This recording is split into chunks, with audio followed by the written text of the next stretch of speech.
স্নায়ুর চরম পরীক্ষা নিয়ে শ্রীলঙ্কাকে হারালো বাংলাদেশ, দারুণ জয় শুরু করলো বিশ্বকাপ মিশন।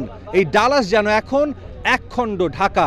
এই গ্র্যান্ড প্রেরি স্টেডিয়াম যেন পরিণত হয়েছিল মিরপুরে, যে মাঠে ক্ষণে ক্ষণে বাংলাদেশের প্রতিটা 4 ছক্কা উদযাপন করেছে বাংলাদেশের এই সমর্থকরা। সবাই কিন্তু বাংলাদেশের এই জয়ে খুশি, কারণ এই যুক্তরাষ্ট্রে বাংলাদেশ পা রাখার পর স্বাগতিকদের বিপক্ষে 2 ম্যাচ হেরে বাংলাদেশ কিন্তু সিরিজ হারিয়েছিল।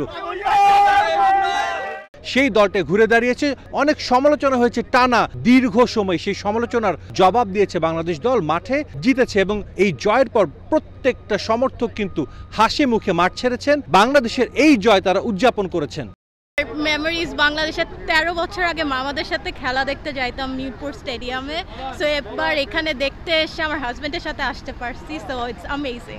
লাস্ট প্র্যাকটিস ম্যাচগুলো তো একটু খারাপ করেছিল, তো এখানে আজকে ভালো করায় খুব এক্সাইটেড লাগছে। মানে আমাদের দর্শক দেখছেন কি অবস্থা, এই দর্শকদের প্রচণ্ড সাপোর্ট ছিল, আর এই প্রচণ্ড সাপোর্টের জন্য তাদের কনফিডেন্সটা অনেক মনে হয় বেড়ে গেছে। প্রচণ্ড আশাবাদী তারা একটা আজকে মানসম্মত গেম খেলেছে এবং আমি তাদেরকে নিরুৎসাহ করতে চাই না।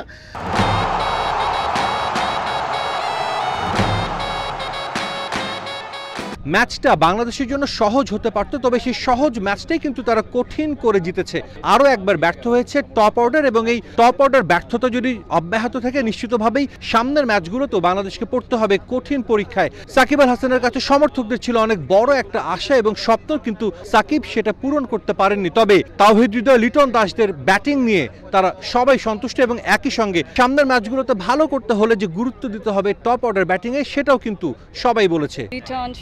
and Shanto, these 3 players they really need to work. মানে ওরা I feel like top order because they fail, এইজন্য মিড প্লেয়ার্সদের স্পিরিট খারাপ হয়ে যায়। তো এগুলা থেকে শিক্ষা নিতে হয়, বলে রান নিতে হয়। যেমন 2 জন পার্টনারশিপ করছে, হৃদয় আর দাস, এটা ভালো ছিল।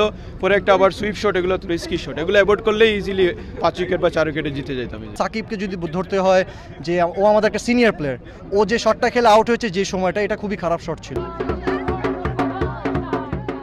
ডালাস থেকে বাংলাদেশ দলের পরবর্তী গন্তব্য নিউ ইয়র্ক, সেখানে টাইগাররা লড়বে সাউথ আফ্রিকার বিপক্ষে, এবং সেই ম্যাচটা জিতলেই বাংলাদেশ দল পা দিয়ে রাখবে সুপার 8-এ। ডালাসে যেভাবে সমর্থন দিয়েছে সমর্থকরা, ঠিক একইভাবে নিউ ইয়র্কেও বাংলাদেশ দল সমর্থন পাবে, এমনটাই প্রত্যাশা সবার।